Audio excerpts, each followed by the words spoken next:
Terima kasih untuk Anda yang masih bergabung bersama dengan kami dan di segmen ini kita akan review bagaimana jalannya perdagangan di sepanjang hari ini pemirsa dan kami ingatkan kembali Anda masih bisa berpartisipasi di WhatsApp interaktif kami di 0812 di 8788 di 3723 seperti yang tertera di layar televisi Anda nantinya. Dan saat ini kami sudah terhubung melalui Zoom bersama dengan Bapak Ahmad Yakiye selaku Head Online Trading and Technical BCA Sekuritas. Kita akan langsung sapa saja Pak Yaki. Selamat sore, apa kabar Pak? Sore Mas Dev, sehat.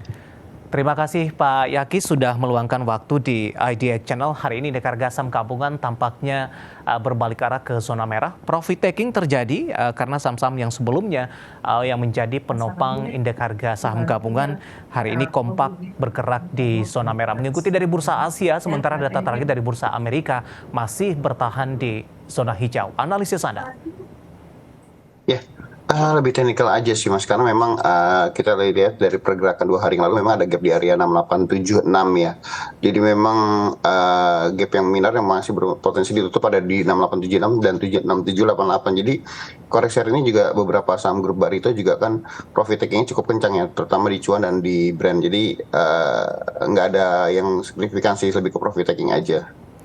Baik, dari posisi pelemahan yang terjadi hari ini, tampaknya skenario ke 7.000 agak sedikit tertunda, Pak Yaki. Untuk esok hari, jelang libur akhir pekan, yang biasanya para investor juga lebih cenderung jualan ini. Bagaimana analisis Anda? Apakah tekanan terus berlanjut atau ada peluang rebound di perdagangan esok?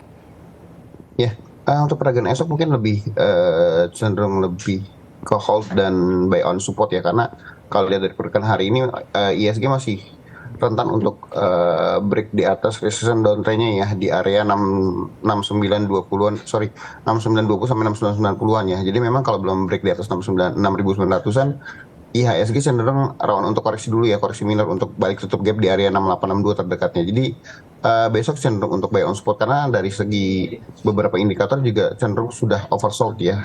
Jadi overbought. Jadi ada cenderung untuk koreksi, dan kalau kita lihat dari pergerakan moving average-nya justru menarik, masih cenderung bullish. Jadi koreksi besok harusnya bisa menjadi bottom fishing sih untuk teman-teman. Bagaimana terkait dengan skenario untuk menembus ke 7.000, Pak Yaki, dari sisi teknikal, terutama dalam menghadapi perdagangan esok dan juga di perdagangan di pekan depan? Kalau esok kayaknya masih agak berat ya Mas Dev, kecuali ISG-nya kuat di atas 6990-an. Cuman besok menurut saya lebih cenderung untuk buy on weakness strategi tradingnya, dan mungkin lebih ke hari Senin ya untuk target di atas 7.000 ya, di area 7.040 sampai 7.110-an. Dengan kembali menembus di atas level 7.000-an ini, bagaimana Anda melihat skenario indeks harga saham gabungan sampai dengan akhir tahun, mengingat kegiatan perdagangan ini tidak lebih banyak dari 2 bulan ke depan, mungkin dalam 1,5 bulan ke depan, mengingat di Desember kita juga banyak dari libur dan cuti bersama, Pak Yaki? Ya, yang jadi kendala adalah di beberapa hari perdagangan terakhir kan itu di bawah 8 triliun ya per hari ya. Jadi memang value-nya terlalu kecil ya, karena kebanyakan yang bergerak itu di beberapa saham yang cenderung memang secara harga masih sangat kecil ya. Jadi tidak, secara volume memang tinggi sekitar 18 juta sampai 20 jutaan per hari lotnya. Cuman kalau dari kita lihat dari value-nya itu nggak sampai 8 triliun per hari. Jadi memang agak susah untuk menaikkan ISG dengan big cap ya, karena kalau kita lihat pergerakan big cap ini beberapa hari terakhir didorong oleh saham-saham dari grup Barito sendiri yang masih cenderung naik ya, dan saham grup dari Medco yaitu Aman dan Brand. Jadi saham big cap yang lain cenderung kalau lihat dari historicalnya di heatmap ISG juga November ini kan masih cenderung koreksi ya, dominannya dalam 5-10 tahun terakhir. Jadi harusnya sih lebih cenderung buy on weakness dulu untuk, atau hold untuk di November ini. Nanti mungkin di awal Desember kita bisa ambil sentimen dan momentum dari window dressing dan Santa Claus rally. Jadi potensi untuk balik ke atas 7.000 masih menarik, cuman lebih untuk buy on weakness sih untuk saat ini sih. Baik, apakah kondisi ini juga berlaku untuk saham-saham perbankan big cap yang menjadi lokomotif dari pergerakan indeks harga saham gabungan, Pak Yagi? Ya, itu strategi yang tadi kita udah bicarakan. Kenapa buy on weakness ya, memang karena saham-saham big cap terutama dari Big Bank dan big cap seperti Acer dan Telkom juga masih belum bergerak banyak ya, masih cenderung masih di area support.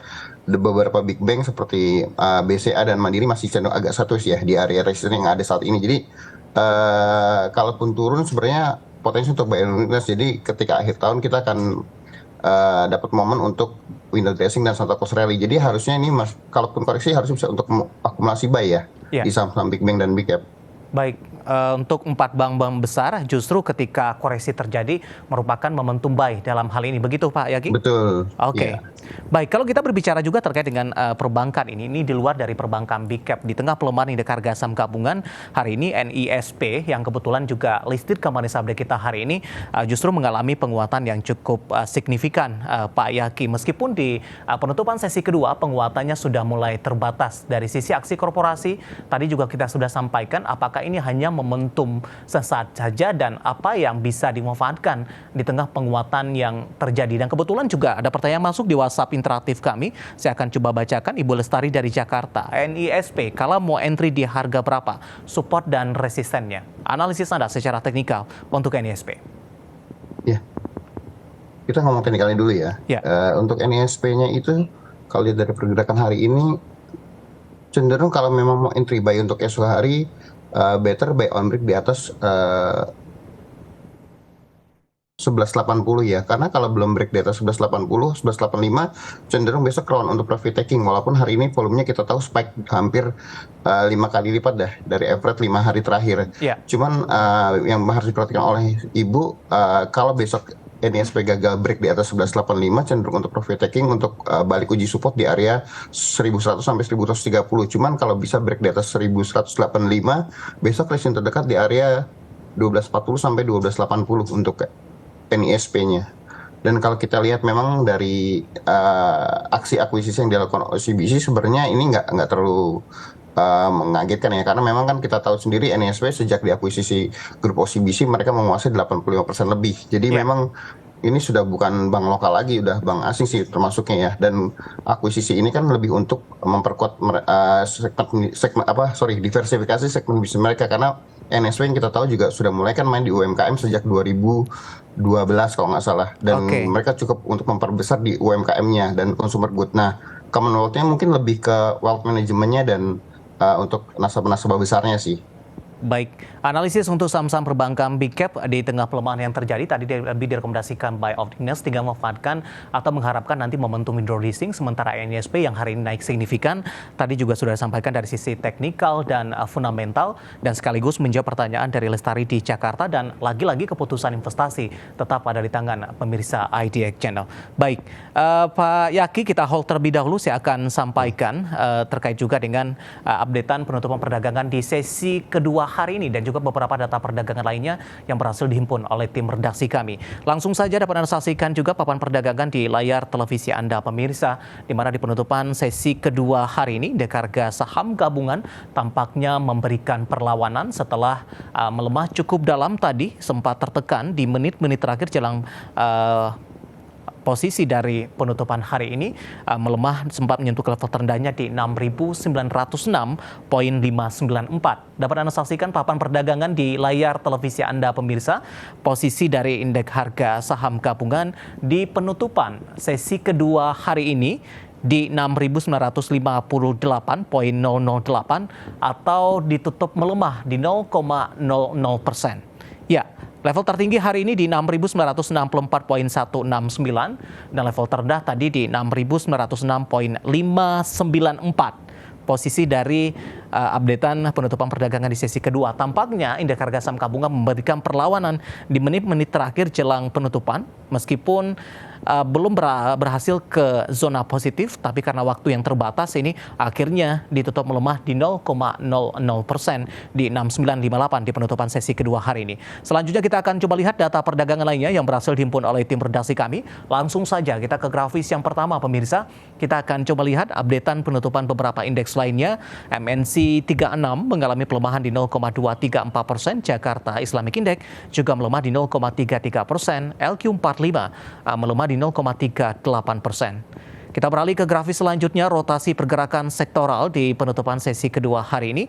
Transportasi dan logistik masih memimpin penguatan, tapi sudah mulai ke arah terbatas di 0,30%, industri melemah di 0,06%, energi tertekan cukup dalam di 0,94%, dan properti juga melemah di 0,69%. Kemudian saham-saham yang mengalami penguatan signifikan di penutupan sesi kedua hari ini yang masuk ke dalam deretan top gainers. Ke grafis selanjutnya ada film pemirsa ditutup menguat di 3.200, NISP tadi pun juga sempat kita ulas menguat di zona hijau di 1.170, INKP juga menguat di 8675 dan Inco setelah mengalami pelemahan yang cukup dalam terdepak dari indeks MSCI hari ini berbalik di zona hijau di 4.700. Sementara posisi saham-saham yang mengalami tekanan yang cukup dalam ada Cuan hari ini melemah di 6.650, kemudian juga ada STRK tertekan di 350, Medco juga melemah di 1.160, dan terakhir ada MDKA juga tertekan ke 2.420.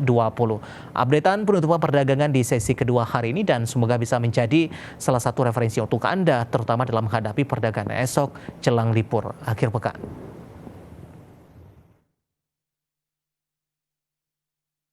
Dan pemirsa telah bersama kami karena setelah ini kita akan coba ulas saham-saham pilihan apa saja yang direkomendasikan dan kami juga masih mengundang Anda untuk bisa berpartisipasi di WhatsApp interaktif kami seperti yang tertera di layar televisi Anda nantinya. Dan pemirsa kami akan segera kembali sesaat lagi.